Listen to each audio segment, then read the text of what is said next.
Olá, tudo bem? Que alegria ter você aqui conosco. Que gostoso a gente poder compartilhar sobre essas dificuldades da maternidade e esse mês, especialmente, trazendo pais muito especiais aqui da igreja, os nossos pastores, para a gente conversar sobre temas difíceis, não é mesmo? E hoje eu acho que é o mais difícil de todos.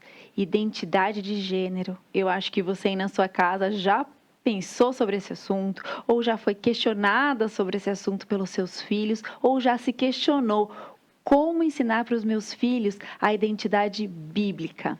Lá em Gênesis está escrito assim, no capítulo 1, versículo 27. E Deus criou o homem à sua imagem, a imagem de Deus o criou, macho e fêmea os criou.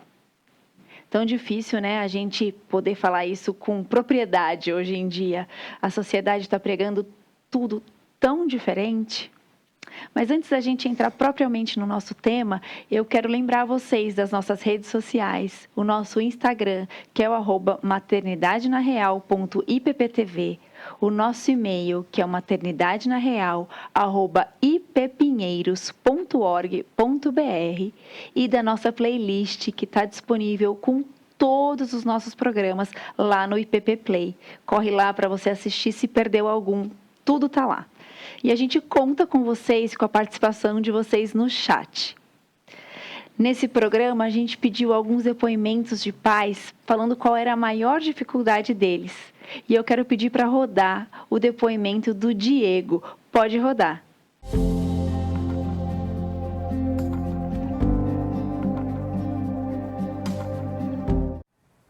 Olá, meu nome é Diego, sou esposo da Rafaela, pai do Davi, de 8 anos, e da Fefe, de 5 anos. Pensar em uma dificuldade só talvez seja muito difícil. Eu acabei pensando em duas. Uma que tem mais a ver com esse período agora, do presente, e uma outra que eu acho que vai ser do futuro. A do presente, pelo meu perfil, né, muito disciplinado, controlado, dentro de casa e com os filhos, eu acabo exercendo um papel de muito mais disciplinador do que amigo, né? Isso me preocupa porque no final eu fico imaginando se eu não vou ser visto como o que briga, o que disciplina, mas às vezes não tão amigo, não tão próximo, né? Eu tenho pensado sobre isso e acho que é um desafio para mim como pai. Pensando no futuro, o que me angustia bastante é que a gente está num mundo cada vez mais corrompido, coisas que antes a gente nem acreditava e hoje estão se tornando cada vez mais comuns, e me dá uma angústia muito grande de que muitas decisões, ou na verdade praticamente todas as decisões, vão ser tomadas e escolhidas por eles mesmos, pelos nossos filhos, né? E eu não vou poder tomar essa decisão por eles, eles vão ter que tomar por eles mesmos, seguindo o caminho. Então é uma dependência muito grande de Deus trabalhar no coração deles e a gente ser ferramenta, ser instrumento nas mãos de Deus para cultivar no coração deles essa fé que vai se desenvolvendo e que eles possam eles mesmos seguir esse caminho, que seja o caminho aos pés do Senhor e seguindo os mandamentos dele.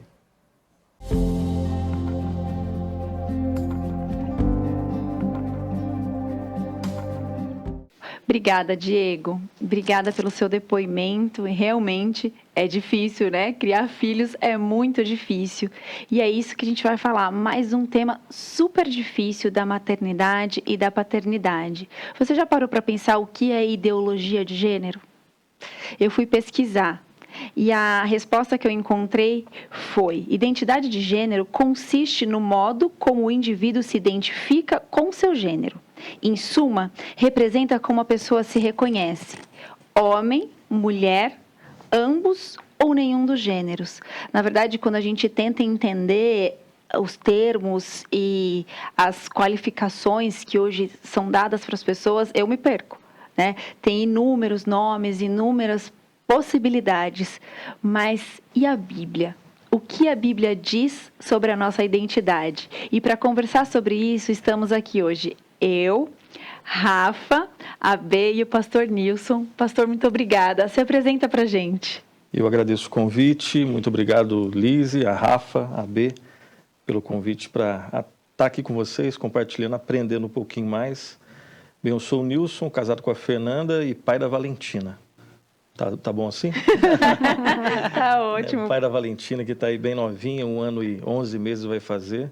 E também ser pai é um privilégio e um baita de um desafio, né? Que a gente só consegue cumprir imperfeitamente, mas contamos aí com a graça de Deus.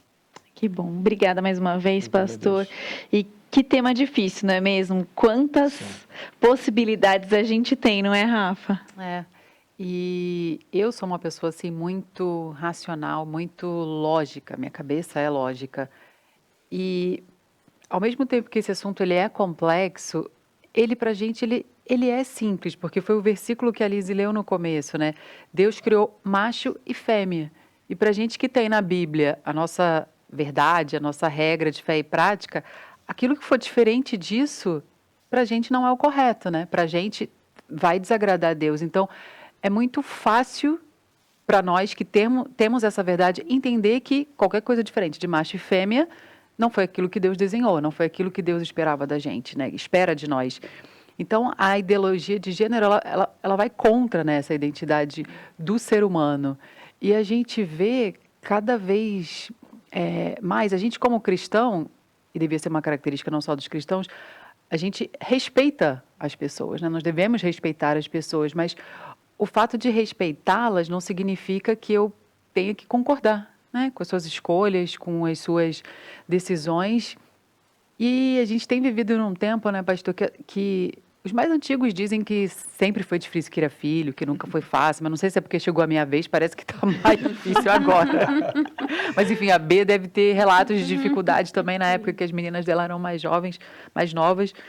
Mas a gente vê, né, de leis sendo criadas para descaracterizar a família não é mais uma prioridade, a família não é mais alvo, um sonho, um desejo de meninos, de meninas. A gente parece que não pode mais discordar disso, nesse caso específico, de uma definição que afronta tanto a palavra de Deus, que afronta tanto a gente, a nossa crença, né, naquilo que acreditamos. E aí, pastor, para começar esse assunto super fácil, super leve, como que a gente lida, né, com esse momento presente em que estamos, e não somente como mães e pais, mas como adultos, né, que nós temos amigos, nós temos familiares, pessoas que estão inseridas e concordam com tudo que a sociedade tem dito. Sim. O tema realmente, né, como vocês deixaram bem claro, é um tema assim, extremamente complexo, desafiante. Todos nós temos dificuldade em algum nível, né, a Rafa deixou bem claro, né? É um tema que é difícil, complexo, olhando, quando a gente busca enxergar esse tema, considerando toda a confusão que existe, né? Então, quando você considera pessoas que vivem nesse mundo real, que têm perspectivas diferentes, realmente é uma baita de uma confusão e nada diz, a princípio, eu acho que, né, nos parece que a coisa vai simplificar, vai ficar um pouco mais complexa, provavelmente, mais difícil, olhando desse prisma.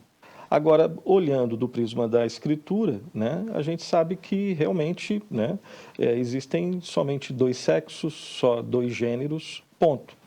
A grande questão, e aí a gente faz uso, né, de uma terminologia teológica que é super simples e super prática, né, para entender, pelo menos para começar a entender, né, para tentar começar a desfazer esse nó.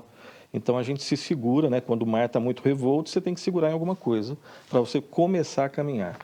Então, lembrar que tudo foi criado perfeito por Deus. Então, em Gênesis 1 e 2, você não tinha nenhum tipo de confusão. Somente Adão e Eva. E se não houvesse a queda, e quando a gente fala se é meio complicado, né, porque a gente não tem, mas se existissem outros habitantes do mundo além deles, né, sem pecado, não existiria nenhum tipo de dificuldade, de discussão, de perspectivas diferentes sobre a questão sexual e de gênero. Homem e mulher, ponto. Ocorre que não foi assim, né? Você tem Gênesis 3. E você tem o momento ali da queda, onde tudo fica disfuncionalizado, né? Então, a relação com Deus, ela é distorcida, a relação com o próximo é distorcida, a relação com a natureza é distorcida. E pensando numa quarta relação, a forma como você se vê, a relação com você mesmo também é distorcida. E daí, e por isso que é sempre importante fazer o que a Lise fez, ler um texto que é fundamental, ou usando um termo mais chique, né, um texto que é fundante, para entender qualquer assunto. Qualquer assunto. Esse assunto também. Quando fala de ideologia de gênero, todas as questões relacionadas a gênero ou qualquer assunto, vai para a base, né? Então, quando você lê e relê todo o relato ali da criação do homem, você tem ali a sua identidade original, o plano original. E aí, lembrando, né, de um estudioso, ele usa a seguinte expressão: quando você olha para o momento ali da criação de tudo, você vê Deus falando, haja isso e aquilo passa a existir. Haja luz e houve luz. E chega um pouco mais à frente, no sexto dia, a coroa, o ápice, né, o clímax da criação, a criação do homem. E o homem foi criado à imagem e semelhança de Deus. Ou seja, Deus, ele passa algumas características dele, de alguma forma, para o ser humano. E ele cria homem e mulher. Ele cria macho e cria fêmea. Então, a palavra de Deus, ela é poderosa, ela tem poder para criar, simplesmente pelo haja isso e aquilo passa a existir. A palavra de Deus é criativa, então é Ele que cria essa multiplicidade de coisas, inclusive na questão do gênero. Tem uma multiplicidade. Sim. Você tem o homem e você tem a mulher. Ponto. Ela é poderosa, ela é criativa e ela, e o terceiro ponto que eu acho que fecha. A palavra de Deus, ela é normativa. Ou seja, ela é que estabelece as normas do funcionamento dos astros, as normas do funcionamento, né, dos seres, dos répteis. Os répteis não vão voar. Aqueles que vão voar são os seres, né, que têm asas, enfim, na sua maioria. Então, toda a organização legal do mundo animal, em toda a sua multiplicidade, ela reflete a normatividade do poder da criação de Deus. E também, obviamente, o único ser que foi criado à imagem e semelhança de Deus, ele leva em si essa normatividade. Sim. É Deus que cria homem e mulher. E aí vem uma coisa muito importante para lembrar, que é o seguinte: quando Deus cria tudo que existe, ele já cria com sentido, propósito e significado a priori e não a posteriori. Esse é que é o ponto. Né? Então Deus cria o ser humano e ele já coloca sentido, significado e propósito quando ele cria. Não é para o homem depois falar assim, bom, agora eu estou aqui, agora eu que vou dar sentido, significado e propósito para a minha vida. E isso era verdade em Gênesis 1 e 2, isso é verdade sempre, ocorre que aconteceu o pecado. E o pecado, ele causa toda essa confusão, essa desorganização, essa distorção. E agora o homem se rebela contra Deus, ele se rebela contra o próximo, contra a natureza e contra si mesmo, mesmo achando que com isso ele vai lhe conferir liberdade, mas não é. É um aprisionamento, né, gigantesco. Sim. Então, para entender essas questões do ponto de vista bíblico, a gente tem que lembrar do texto que a Lise leu no início. E todas as implicações disso. A palavra de Deus é que guia tudo. E quando Deus cria, ele já cria com esse significado, propósito. O pecado, ele vai falar, não, quem confere propósito a você é você mesmo. Né? E, enfim, eu acho que para começar a gente tem que entender isso daí. E às vezes a Bíblia, dependendo do texto que a gente está lendo, ela é inerrante, ela é infalível, mas às vezes alguns textos a gente precisa recorrer a outros para entender aquele contexto, entender ali o contexto, para quem foi dito, onde aquilo foi dito. Às vezes tem entendimentos distintos em algumas linhas, né? Mas quanto a esse, não tem dúvida, ele é muito direto, ele é muito objetivo, ele não dá margem a B interpretou de uma maneira, mas eu interpretei de outra. Ele é muito direto, né? Muito óbvio. Sim. Agora, perdão, e o grande truque, né, desse discurso, dessa narrativa da ideologia de gênero, é dizer que, isso que eu acabei de falar, você que vai conferir sentido para você, significado para você e propósito para você. E aí a gente está num embate, né? Agora é interessante a gente pensar também que, inclusive, quando nós e aí acreditando na graça comum, né, que Deus se revela de modo especial nas Escrituras, mas existem aí ecos, sinais de Deus na nossa consciência, existe. A gente tenta abafar isso, né? O pecado faz com que a gente busque abafar. Mas quando a gente busca abafar, a gente entra sempre em contradição. A consequência disso nunca é felicidade, verdadeira liberdade, né? Por mais que as pessoas dizem que são livres nesse sentido. Então, inclusive, quando você vai para elementos ali fora das Escrituras, né, a boa ciência, ela também vai nesse sentido. É só uma ciência que está comprometida com esse tipo de narrativa que vai distorcer as coisas. Mas a boa ciência, ela vai dizer, né? Eu peço até, eu não sou da área e vou só me atrever a falar isso, né? Não existe ordem cromossômica neutra nesse sentido. Só existe aquela que aponta para o homem ou para a mulher. Não existe uma neutralidade nesse sentido, né?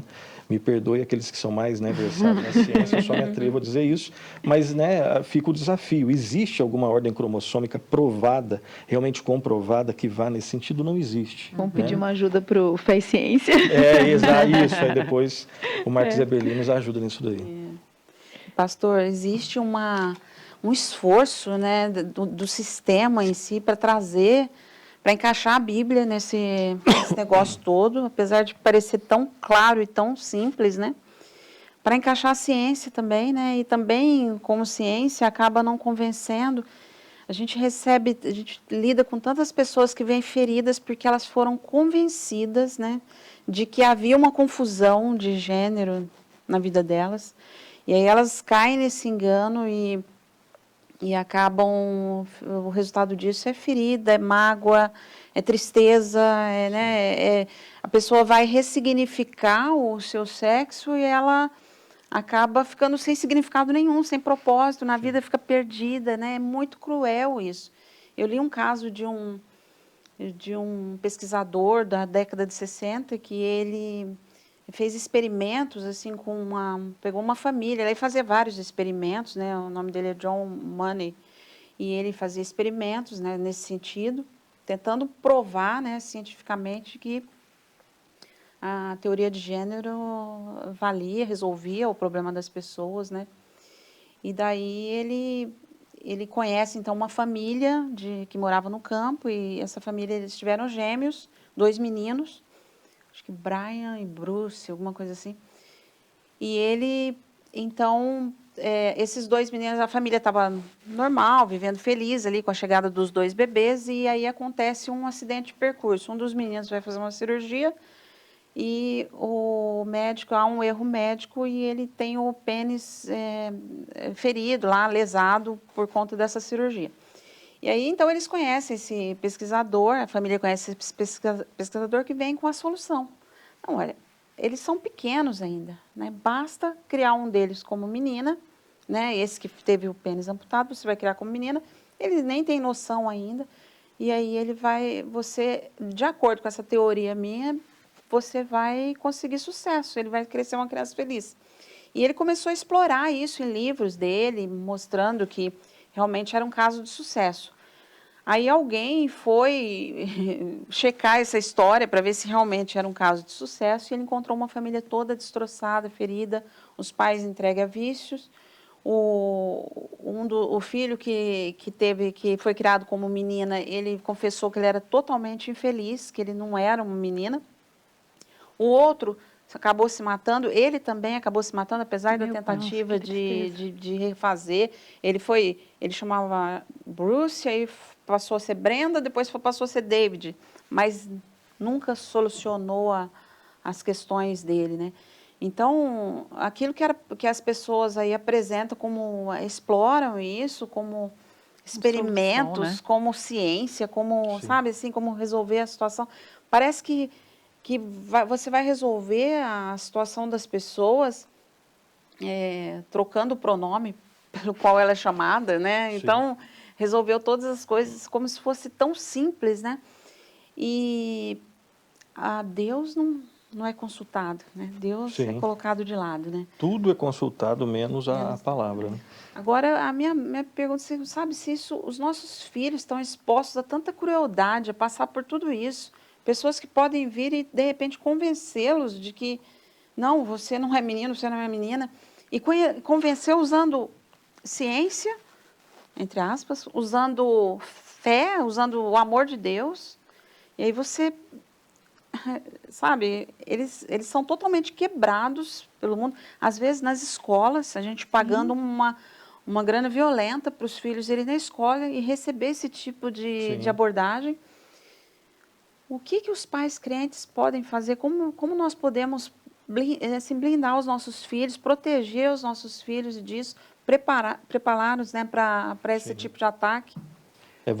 A pergunta sua é muito importante, né? E ainda bem que você usou uma palavra no final que me ajudou um pouco. Eu não estava nem, né? Eu ia tentar pensar em algo aqui, enfim, mas você usou algumas palavras no final, né? Como que a gente pode blindar? E depois você usou a palavra preparar, né? E aí é nessa que eu vou, né? Eu acho que é impossível assim, a gente blindar, né, naquele conceito de realmente, né, construir um gueto assim que seja uma barreira intransponível. Não tem como, porque a gente tem celular, a gente tem televisão, né? E a gente tem outros meios aí culturais, né? Nós nos alimentamos, nós consumimos cultura, né? E cultura boa, cultura ruim, e deve-se fazer um grande esforço, né, para fazer esse filtro, enfim. Nós vamos ao shopping, nós vamos aos parques, a gente vem à igreja, a gente vai educar o filho na escola, né? Existem outras saídas que algumas famílias têm sugestionado, né? Tem algumas famílias que, ao discordarem, né, do ambiente escolar, elas optam pelo chamado homeschooling, que é uma proposta que tem crescido aqui no Brasil. É uma proposta interessante, creio que não é para todos, enfim, mas existe eu acho interessante a discussão, conhecer, concordar, discordar, fazer perguntas, né? Eu acho que isso é lícito, sim, enfim. Existem aqueles que vão optar pelo after schooling, né?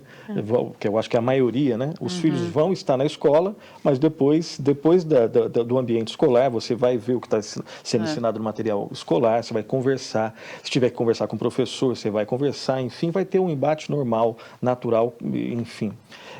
Agora, eu creio que a palavra é preparar, né? Preparar, os pais se prepararem na medida do possível, lembrando, né, a gente pode até ter sonhos, né, como uma música lá do Engenheiro do Havaí, cabeça nas nuvens, mas os pés no chão. Lá era um outro contexto, mas assim, a gente tem sonhos, a gente quer que a coisa dê certo, ok, é isso mesmo, a gente quer obedecer a palavra, obviamente que é isso mesmo, mas a gente não tem muito tempo assim no dia a dia, né? Falando aqui especificamente de São Paulo, você acorda bem de manhãzinha, a Rafa estava falando antes, você acorda 5h40, 5h30, enfim, da manhã. E você tem todo um trajeto até o seu trabalho, depois você trabalha, depois você tem um trajeto para voltar, e aí tem um filho que está na escola, você tem responsabilidades, né? Às vezes você está estudando também, você tem as suas responsabilidades na igreja, e é dentro desse olho do furacão que a gente vai buscar se preparar. Nos prepararmos e preparar os nossos filhos, né? Então eu creio que a igreja, né, dando uma ideia que é super simples, mas é um simples assim que, se bem feito, pode surtir efeito ao prazo mais curto, a prazo médio e a prazo longo, né? Trocar experiências com famílias, né? Inventar coisas, inventar grupos de estudo, né? Aproveitar ao máximo os cultos, aproveitar ao máximo a escola dominical, né? Eu lembro do pastor carioca lá, o Josemar Bessa, né? O pastor congregacional, o cara que mais faz frases interessantes que eu já vi na vida, né? E essa não é necessariamente uma frase, né? Eu não vou lembrar ipsis literis, mas ele faz a gente refletir no seguinte: nós acreditamos que os nossos filhos eles são capazes de aprender matemática, física,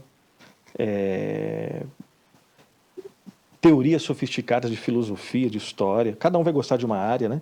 Mas a gente coloca o filho na escola para aprender isso. E quando o professor força um pouquinho, você não vai falar assim, não, deixa isso, tá muito difícil. Você fala assim, não vai que você vai conseguir, né? E aí isso é no ensino mais básico, no ensino infantil, né? No ensino ali médio e no ensino fundamental e no ensino médio. E quando vai para a faculdade, a mesma coisa. Às vezes, quando chega na igreja, aí não gosta de falar muito de teologia, porque é muito abstrato, é muito longe, não sei o quê. Difícil. É complicado. É complicado agir desse jeito, porque você acha que o seu filho pode aprender tudo e ali na igreja é um pouco de água com açúcar. Não. É para aprender, sim, é para aprender tudo isso, é para aprender o que as Escrituras ensinam sobre quem nós somos, porque se a gente não aprender, a gente não vai ter como entender isso para a gente e passar isso para as outras pessoas. Então é aproveitar ao máximo aquilo que a igreja pode oferecer e criar coisas novas, né? O mundo hoje faz perguntas que há 40, 50 anos não fazia. Então, é a mesma Bíblia que dá as respostas para todas as perguntas. O problema é que a gente está querendo, às vezes, achando que às vezes o mundo está fazendo a mesma pergunta de 50 anos atrás não está.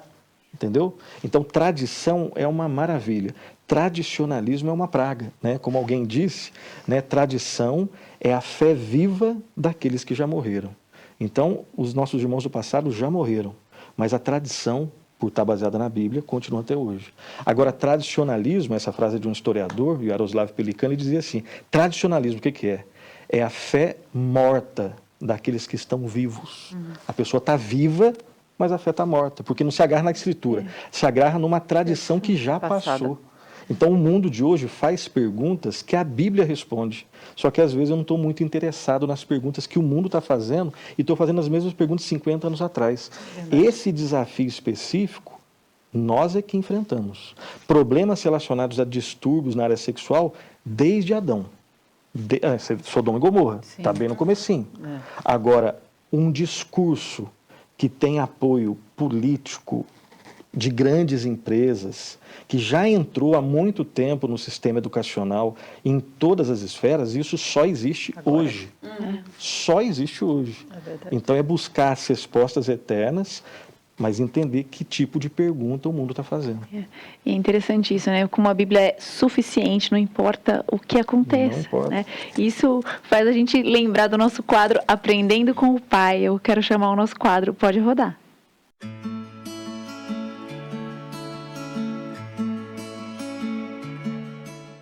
Oi, gente, tudo bem? Hoje eu quero convidar você a ler comigo alguns versículos na Bíblia que nos mostram, que nos ensinam a respeito do propósito de Deus quando criou nós, homens e mulheres. Por que Deus nos criou? Para que Deus nos criou? Para começar, eu quero ler o que está escrito lá em Romanos, capítulo 11, versículo 36, que diz o seguinte: porque dele, e por meio dele, e para ele são todas as coisas. A ele, pois, a glória eternamente. Amém. Tudo foi criado para Deus, para a glória de Deus. Nós, homens e mulheres, fomos criados para glorificar a Deus. E não para a gente fazer a nossa própria vontade, não para a nossa própria glória. A gente deve buscar, através de tudo que a gente fizer, a glória, a vontade de Deus. E seguindo, a gente vê também lá em Gênesis, no capítulo 2, versículo 15, diz o seguinte: tomou, pois, o Senhor Deus ao homem e o colocou no jardim do Éden para o cultivar e o guardar.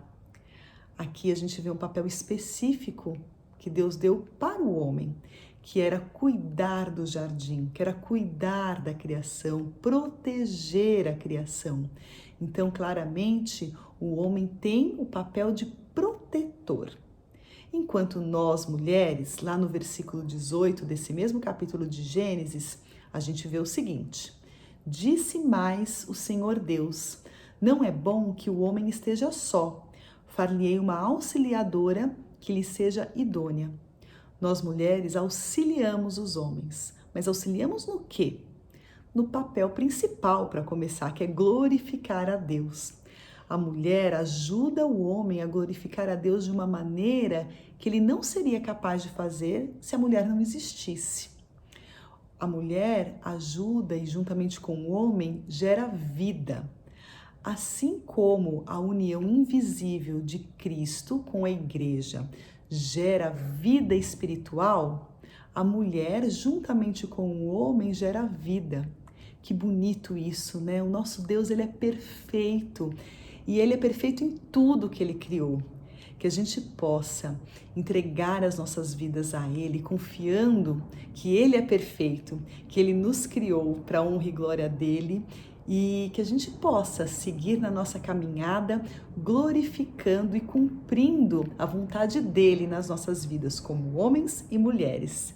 Que Deus nos abençoe.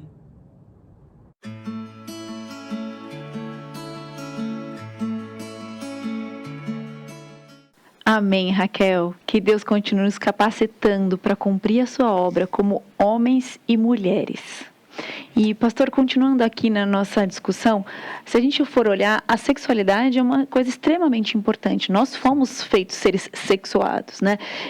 O problema é que hoje em dia a gente tem trazido um olhar mundano para a sexualidade, esquecendo de entender como Deus nos fez e o olhar espiritual, né, da sexualidade, se é que eu posso colocar dessa maneira, porque a gente vê que os casamentos estão sendo desfeitos, que os relacionamentos homem e mulher não são mais suficientes, né? Na geração de hoje, eu percebo que existe pode ser homem, pode ser mulher, tanto faz. Você pode também não querer ter relacionamento com ninguém, mas biblicamente falando, nós fomos feitos homens e mulheres. Esse é o real motivo da gente ver tantos divórcios, tantos relacionamentos quebrados. Sim, Liz, assim, tudo aquilo que nasceu lá em Gênesis 3 explica, né, os desafios aí, as loucuras que a gente enfrenta. E todos, né, cada um dentro do seu contexto, em algum aspecto, enfrenta, né, em alguma medida esse tipo de desafio. Quem não é crente e quem é crente enfrenta, em algum nível, esse tipo de desafio. Às vezes nele mesmo, às vezes em alguém que é próximo a ele, que ele ama, né? Mas as famílias enfrentam esses desafios. Então, sempre quando existe essa distorção, sempre quando existe ainda aquele eco lá do pecado do Éden, e quando não existe o Senhor Jesus Cristo ali, vai existir esse desafio. Mas a gente poderia dizer também, né, crentes enfrentam isso, né? Porque a gente estava falando aí de ideologia de gênero, e agora você vem com uma pergunta, né, que aprofunda um pouco mais, que são desafios na área sexual que não necessariamente tem a ver com a questão de ideologia de gênero, né? Então, uma coisa é importante separar aqui, né? Uma coisa é esse discurso da ideologia de gênero, né? E tudo que está ao redor, as questões relacionadas ao feminismo, as questões relacionadas ao marxismo em alguma medida, né? Isso é um discurso, é uma narrativa criada de forma intencional, escrita, defendida por filósofos, sociólogos, antropólogos, artistas. Isso é reverberado, né, em cinema, em poesia, em literatura, ou seja, é algo orquestrado, organizado, de maneira intencional, né, para que 2 ou 3 gerações isso já fique quase que normal, né? Obviamente, tudo isso é amparado financeiramente por grandes instituições. Sim, isso hoje é fácil conhecer o nome dessas instituições, né? Isso é uma coisa. E a gente poderia dizer tranquilamente que isso é diabólico, isso é satânico, isso é antinatural, isso isso estraga. Quando o senhor falou, está orquestrado, eu pensei na minha cabeça, pelo diabo. Que porque é por ele mesmo. É o grande pai, né? O grande maestro aí. É o grande pai. Isso é uma coisa. Uma outra coisa é a pessoa que sofre, né? Sim. Então, lembrar que, por exemplo, muitas pessoas, talvez a maioria das pessoas, talvez, eu não tenho números, né? Mas uma coisa é isso. Outra coisa é a pessoa que sofre. Uma outra coisa é essa pessoa que sofre algum tipo de dificuldade nessa área e que não quer nem saber de ideologia de gênero.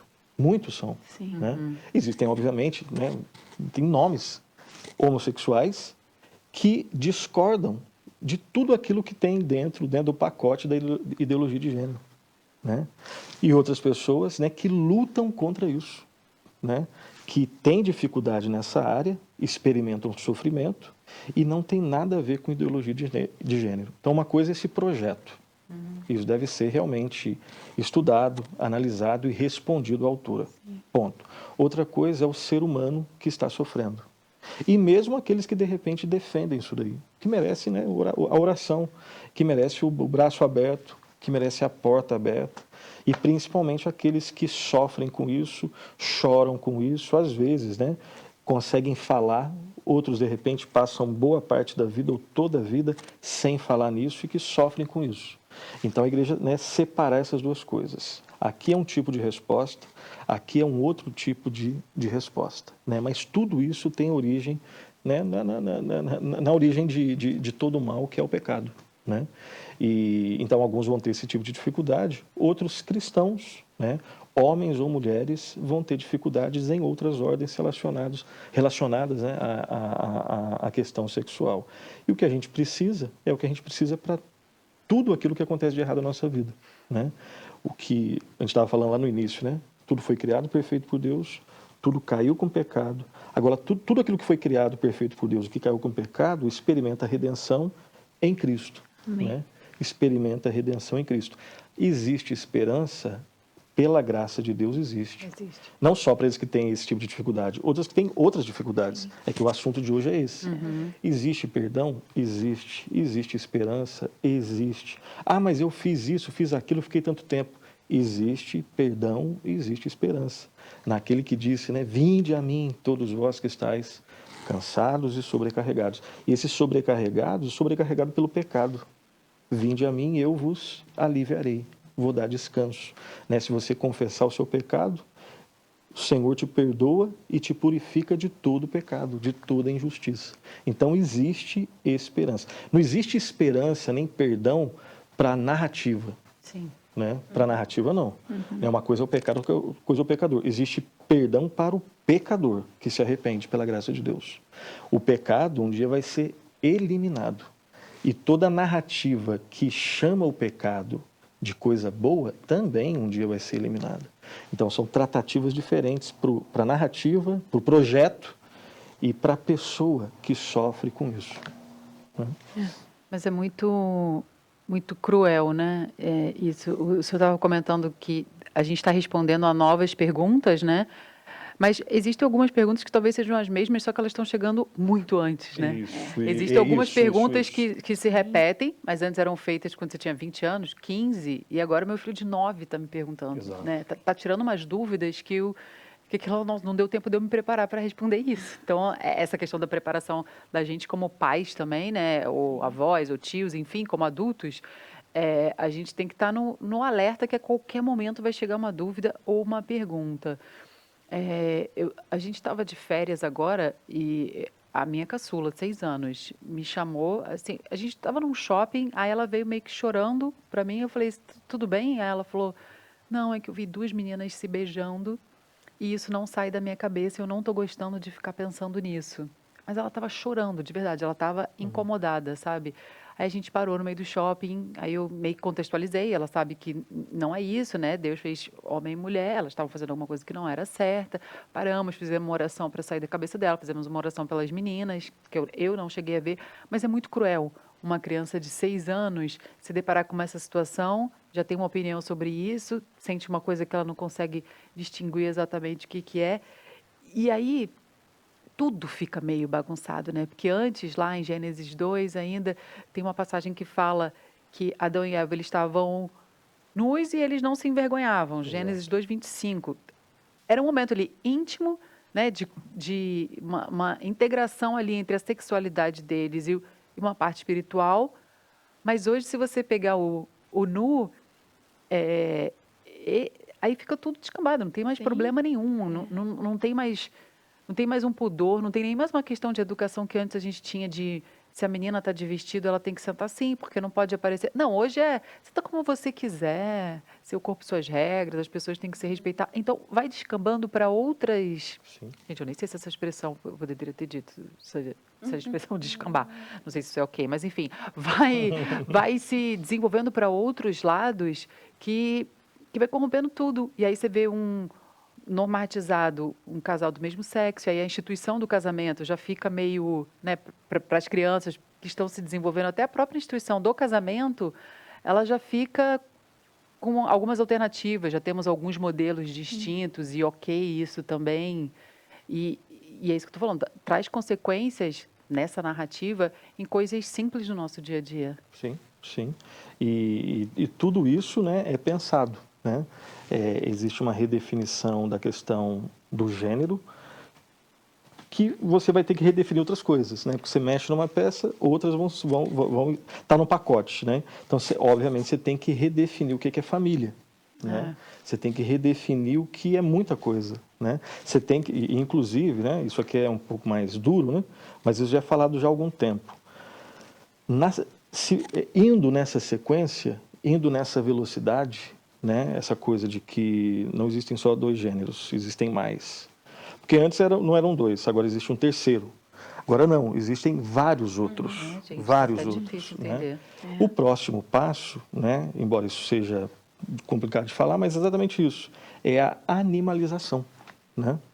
Existe, né? O Peter Singer já veio aqui na USP, salvo engano, livros escritos em português, era professor de ética de uma universidade americana, ele é australiano, e ele dizia, qual é o problema?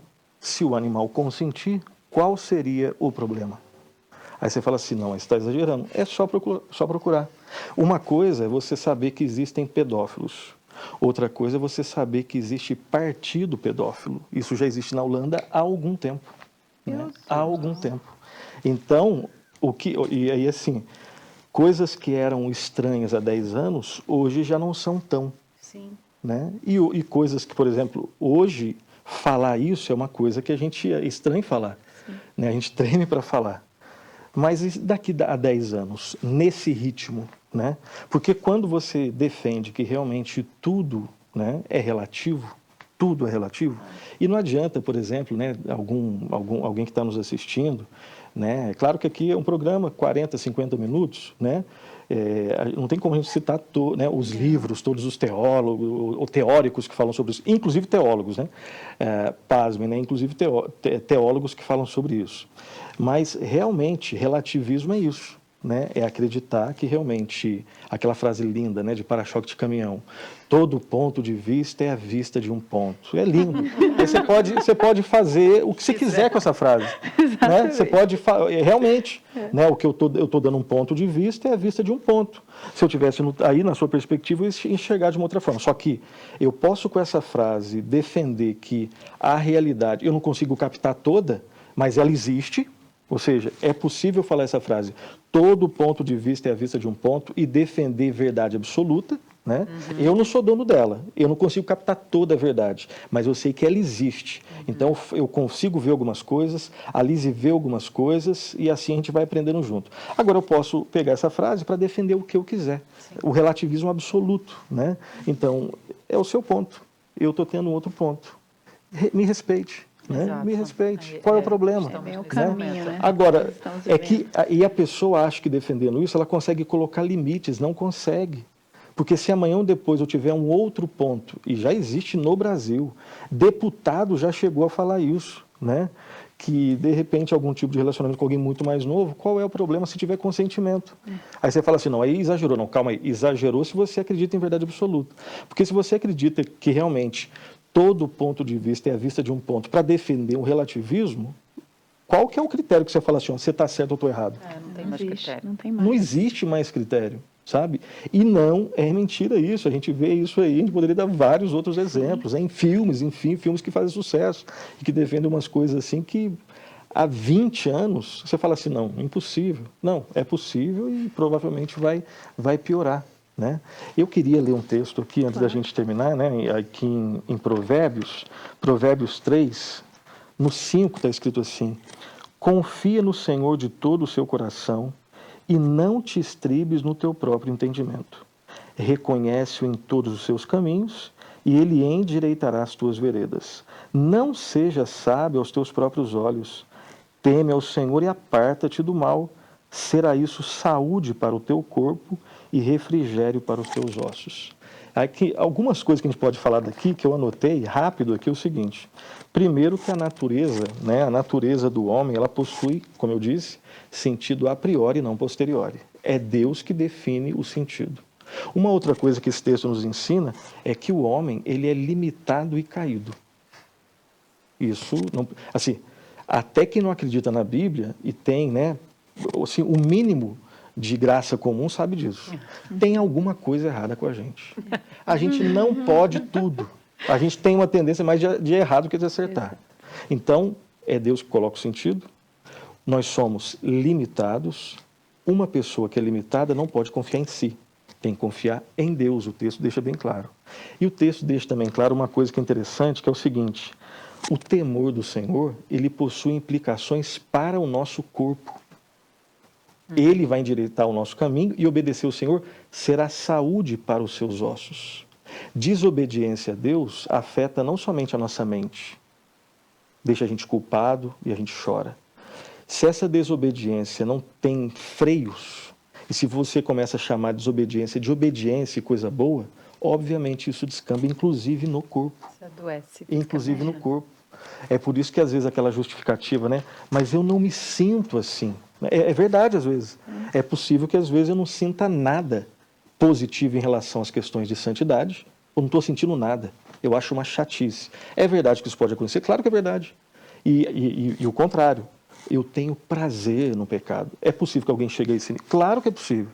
A grande questão é a pessoa que acha que isso assim, ó, já que você não sente alegria na santidade e você sente prazer no pecado, logo, se você está sentindo, então deve estar certo. Então a pessoa divinizou o aspecto do afeto. E os afetos caíram com o pecado, a mente caiu com o pecado, tudo caiu com o pecado. E o texto diz, não acredite em você mesmo, confie no Senhor, confie no Senhor. Mas você sabe que o senhor está trazendo todos esses questionamentos aqui. E o que fica para a gente como mães, né, como pais, é como a gente faz para lidar com isso quando nosso filho chega com esse questionamento. Eu estou com atração por outro do mesmo sexo, né? No caso do meu filho, que é um menino por um menino, sim, ou por uma menina, se é uma menina, ou eu não tenho atração, ou qualquer uma dessas outras que eu nem sei dizer, que veio, que estão aí hoje com essa nova identidade, né? Então, a primeira verdade que a gente tem que lembrar é que isso pode acontecer, né, conosco, né, alguém da família, com os nossos filhos, né, em algum momento ali da sua vida, né, seja na idade mais infantil, ali na adolescência, ali na juventude, na fase adulta, enfim, é possível que isso possa acontecer. E quando acontecer, primeiro, não existe nenhum tipo de fórmula mágica, né? 3 passos, não é por aí, né? Ao mesmo tempo, existem os princípios, né? Um princípio que as Escrituras nos ensinam, né? A questão, e que é sempre um desafio, nós erramos, nós somos falhos nisso, às vezes a gente erra mais para cá ou mais para lá, é o falar a verdade em amor, né? Eu acho que o grande princípio que a gente deve lembrar é esse, né?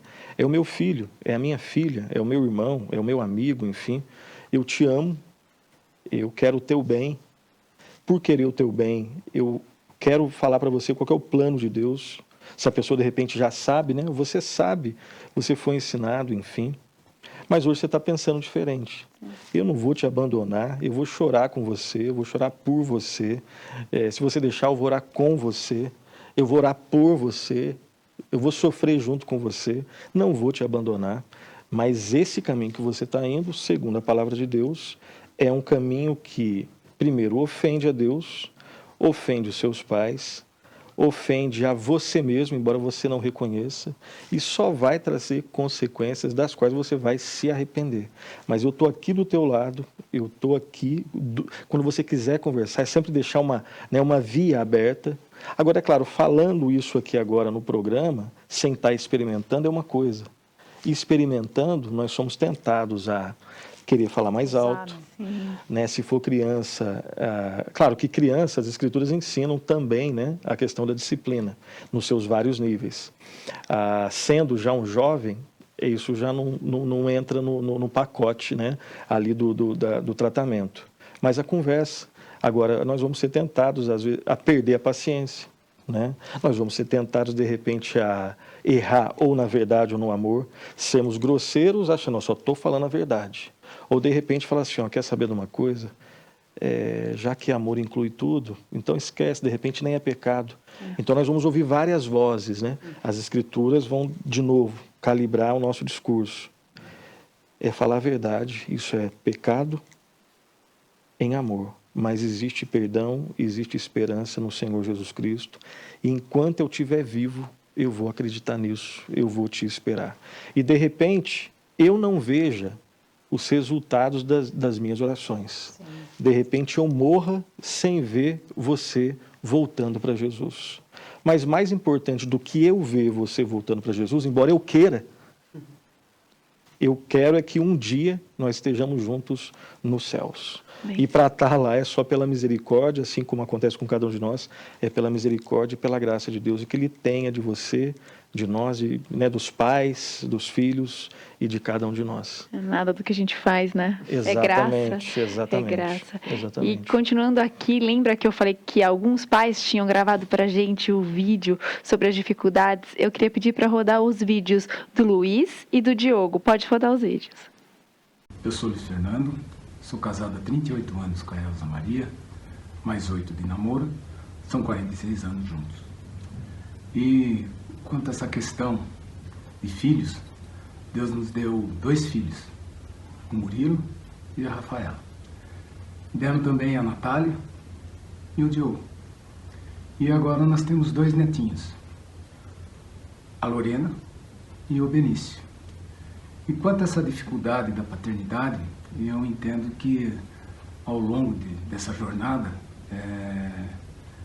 foi conciliar os meus pensamentos e os pensamentos da Elza.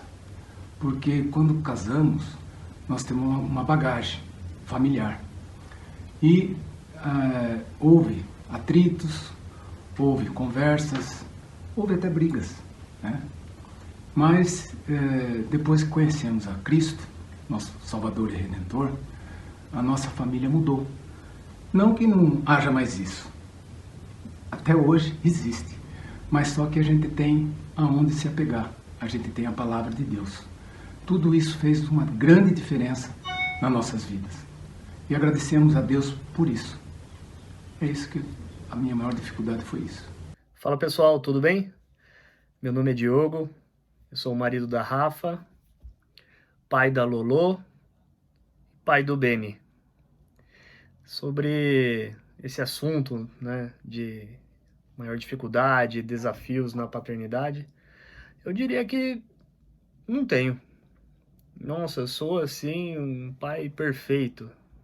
Não tenho dificuldades, é tudo muito fácil para mim. Que mentira, né? Imagina se chega um pai falando isso, que não tem dificuldades, que ele é perfeito e tudo mais. Óbvio, eu tenho muita dificuldade, tenho muitos desafios aqui como pai.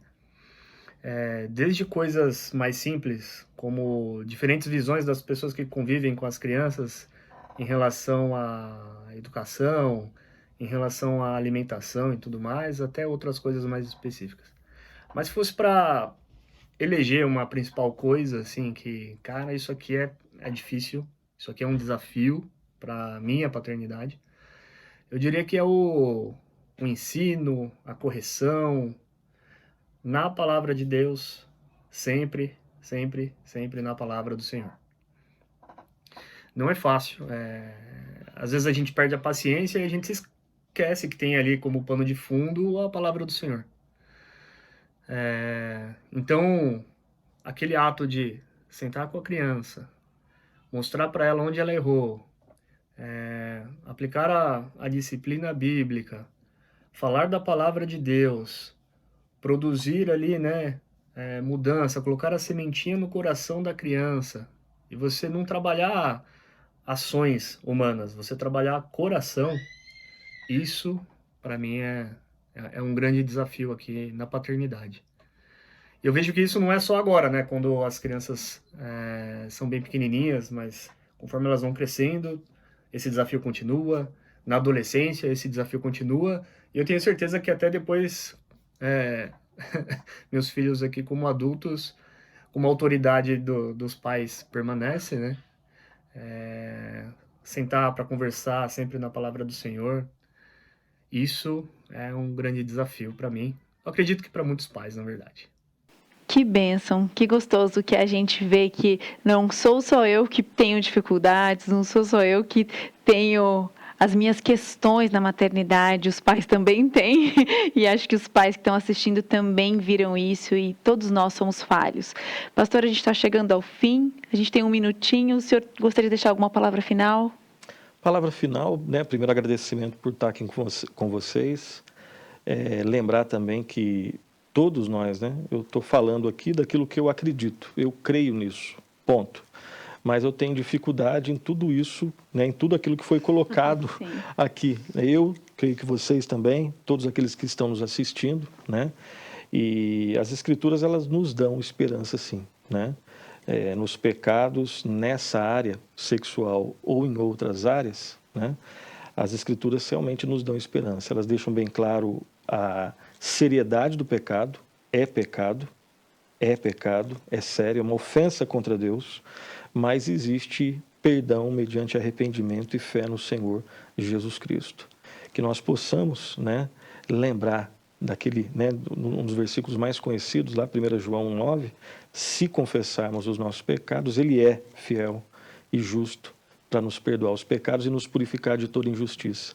Isso vale para cada um de nós. Enquanto nós estivermos vivos, existe essa esperança. Então você, né, que se encontrou de alguma forma, se identificou com algum aspecto do que foi falado aqui, sendo crente ou não crente, que nós possamos saber disso, né? Que existe sim esperança no Senhor Jesus Cristo, que nós possamos odiar o pecado, que nós possamos fugir do pecado e que nós possamos correr para os braços do Senhor Jesus Cristo. Amém. Amém, amém. Que esperança, né, que a gente terminou aqui esse programa. E eu queria fechar esse programa falando para você, não acredite nas mentiras do mundo. Acredite nas verdades bíblicas, acredite que ela é suficiente, acredite que ela tem poder e acredite que Deus está te esperando ali para conversar, para confessar, para correr, para pedir ajuda. Ele é o nosso Pai e Ele jamais vai deixar a gente sem uma resposta, sem um cuidado. E pessoal, não dá para ir embora sem lembrar que é um belo lugar na graça de Deus. Deus está ali, a graça dele está para todos nós. Há um belo lugar na graça de Deus para a maternidade, para a paternidade. Um beijo e até o próximo programa. Tchau, pessoal!